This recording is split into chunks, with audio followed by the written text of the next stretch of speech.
Amém, queridos irmãos, chegamos à terça-feira, primeira semana de um novo volume do Alimento Diário intitulado Mensageiros de Cristo. O título dessa primeira semana é A Vida Estava na Palavra e a Vida era a Luz dos Homens. E o título dessa terça-feira, A Atividade da Administração Celestial. O versículo Ezequiel 1:4. Olhei e eis que um vento tempestuoso vinha do norte, e uma grande nuvem com fogo a revolver-se, e resplendor ao redor dela. E no meio disto, uma coisa como metal brilhante que saía do meio do fogo. Senhor Jesus, obrigado, Senhor. Obrigado por mais um dia e obrigado por toda a revelação que o Senhor tem nos dado da Tua Palavra. De fato, o Senhor tem nos levado aos céus com asas de águia, tem nos mostrado o seu coração, a sua vontade, tem nos mostrado o ambiente celestial. E como o Senhor tem pressa em que o Evangelho seja levado a todas as pessoas, que nós possamos ser impactados, Senhor, com essa visão, com essa energia, com essa eletricidade, com o fogo das 7 tochas, fogo do Espírito, para também levar tudo isso para as pessoas ao nosso redor. Cada vez mais, Senhor, queima esse encargo no nosso coração. Queima, Senhor, esse fogo celestial no nosso espírito. Não queremos fazer nada por nós mesmos, pois não somos capacitados para isso, mas queremos nos deixar guiar por Teu Espírito, por Tua Palavra, pois é o Teu Espírito e a Tua Palavra que fazem a Tua obra. Obrigado, Senhor. Jesus é o nosso Senhor. Muito bem, queridos irmãos, eu vou começar lendo aqui na página 10 o segundo parágrafo. Veja só. No céu há uma administração composta de 24 anciãos designados por Deus, desempenhando um papel crucial no gerenciamento do universo, auxiliando-o em suas ações.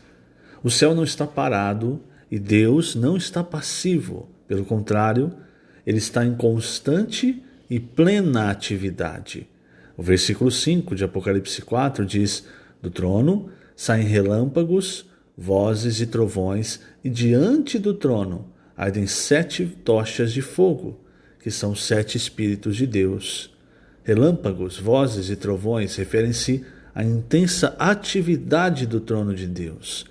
Mostra que lá a temperatura está muito alta e há vigorosa agitação. Assim é o cenário no céu. Então veja, irmãos, aqui nós vemos a visão que João teve, é a visão do trono de Deus. E quando nós olhamos em Ezequiel 1:4, o versículo que nós lemos no início, fala que um vento tempestuoso vinha do norte e uma grande nuvem com fogo a revolver-se. Então aqui está falando de onde saem os 4 seres viventes, né? Saem do meio dessa nuvem, desse fogo. E veja, irmãos, quando fala do norte, fala do trono de Deus. É o lugar em que Satanás queria. É por causa desse lugar que ele começou toda a rebelião. E hoje, irmãos, nós vemos, até hoje, ainda há, principalmente no meio do povo de Deus, rebelião por causa de poder. Veja, no versículo em Isaías 14, versículo 13, tu dizias no teu coração. Veja, é uma coisa velada, não é uma coisa aberta. É um sentimento que havia dentro dele, que ele provavelmente escondia, enquanto ele maquinava a forma como ele conseguiria chegar no seu objetivo. Tu dizias no teu coração, eu subirei ao céu, acima das estrelas de Deus exaltarei meu nome, e no monte da congregação me assentarei nas extremidades do norte. Subirei acima das mais altas nuvens e serei semelhante ao Altíssimo. Então veja, esse lugar é o que Satanás almejava. Agora, tem 2 trechos que eu quero mostrar para vocês. Primeiramente, Apocalipse 12 fala do filho varão. Você sabe, o filho varão, a parte forte, a parte vencedora. Aqui no Alimento Diário nós temos até uma comparação com Sião. Sião era dentro de Jerusalém, era a fortaleza do rei Davi. Então, tipifica os vencedores, que são a parte forte do povo de Deus. Quando eu falo forte, não entenda capacidade, não entenda força natural. É o princípio da igreja em Filadélfia. Ela é fraca, mas ela guarda o nome e a palavra. Então, a verdadeira força se aperfeiçoa na fraqueza. É o que o Senhor falou para o apóstolo Paulo. Então, eu estou falando disso, daqueles que entenderam que a obra de Deus é feita pela palavra, pelo Espírito e se entregaram a isso. Então, o objetivo de Satanás era as extremidades do norte, era o trono de Deus. Mas, olha, veja, ele não conseguiu isso, porque o caminho nunca é o caminho da rebelião. Agora, em Apocalipse 12, nós vemos: nasceu-lhe, pois, um filho varão, que há de reger todas as nações com cetro de ferro, e o seu filho foi arrebatado para Deus até ao seu trono. Não se ganha a autoridade pela força, pelo meio de Satanás, pelo caminho de Satanás. A autoridade representada pelo trono de Deus, nós só ganhamos pelo caminho do Senhor Jesus. Veja agora esse versículo, Apocalipse 13, versículo 21. É o que o Senhor fala à igreja em Laodiceia. Lembre-se, a igreja em Laodiceia, ela de certa forma oposta à igreja em Filadélfia. Porque enquanto Filadélfia sabia que era fraca e precisava da palavra que saía da boca de Deus, da palavra que fazia a obra de Deus, do nome do Senhor, então eles estavam sempre invocando o nome do Senhor e seguindo firme a palavra. Laodiceia achava o seguinte: eu não preciso eu não preciso mais de palavra, eu já conheço toda a palavra. E veja, Laodiceia, aqui quando nós olhamos o céu, nós vemos o quê? Está cheio de fogo, então é um ambiente quente, não é? Mas Filadélfia é um ambiente morno, que é ainda pior do que ser frio, porque quando você é frio, você sabe: eu preciso de ajuda, eu estou errado. Agora, quando você é morno, você não pede ajuda, você não está no caminho correto, mas você está achando que está tudo bem, como Laodiceia achava. Então, o que o Senhor fala para o vencedor, para aquele que se arrepender? Ele diz assim, ao vencedor, versículo 21, capítulo 3, dar-lhe-ei sentar-se comigo no meu trono, assim como também eu venci e me sentei com meu Pai no seu trono. Quem tem ouvidos, ouça o que o Espírito diz às igrejas. Então você percebe, irmãos, o caminho para o trono não é o caminho de Satanás, a força com rebelião, com mentiras. O caminho é o caminho que o Senhor Jesus tomou. É um caminho de humilhação, é um caminho de obediência.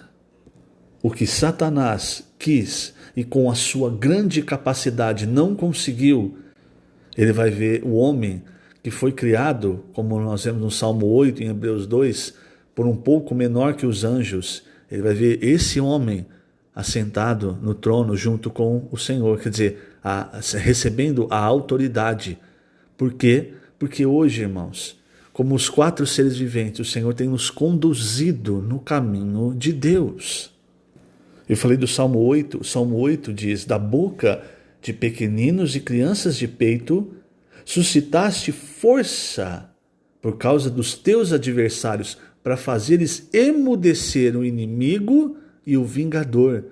Quando ele vê um ser humano como nós, incapacitados, mas cheios do poder de Deus, cheios do fogo, do Espírito, do elétron, fazendo a obra de Deus, não há o que fazer, ele tem que apenas se calar, ele tem apenas que emudecer.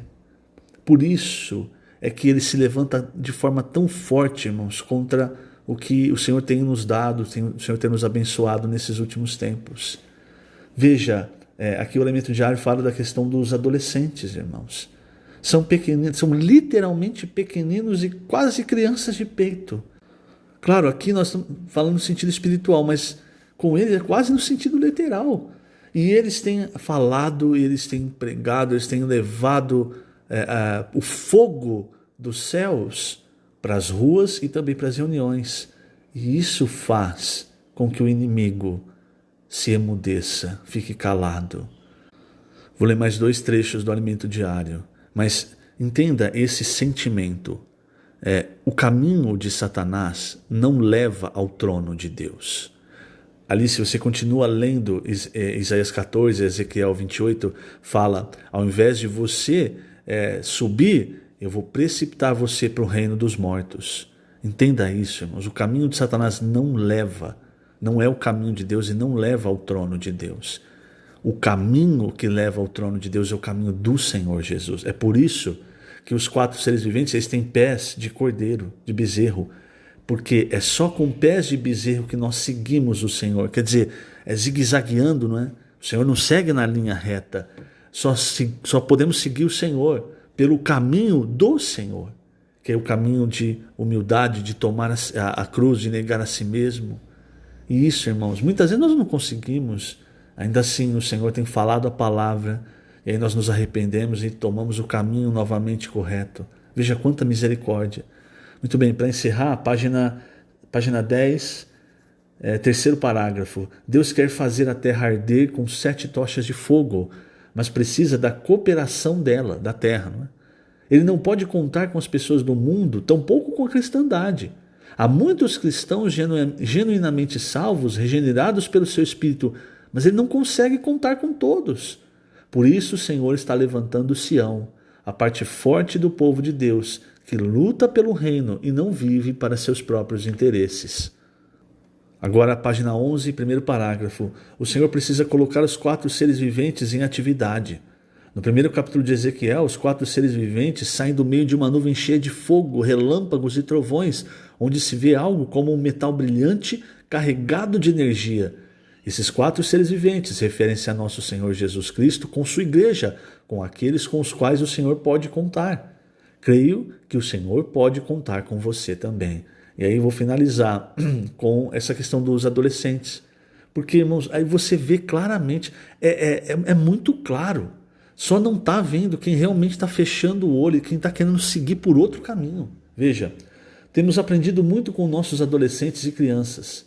Eles têm sido abençoados por Deus porque são simples, destemidos, muito obedientes, creem na palavra profética e diligentemente fazem a transcrição dela. Eles são como as tropas do exército do Senhor e os jovens estão no comando dessas tropas. Valorizemos nossos adolescentes, eles são joias do Senhor. Não devem ser tratados apenas como instrumentos úteis na obra de expansão, mas devem ser assistidos com carinho e amor. Às vezes eles são muito ingênuos, precisando de nosso cuidado em muitos aspectos.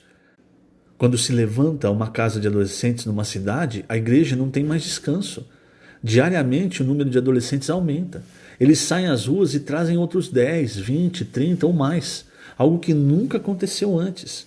Graças ao Senhor, Ele está fazendo grandes coisas por meio de nossos adolescentes. Assim como os 4 seres viventes, eles têm entrado num ritmo muito intenso e têm obrigado as igrejas a entrar nesse ritmo também.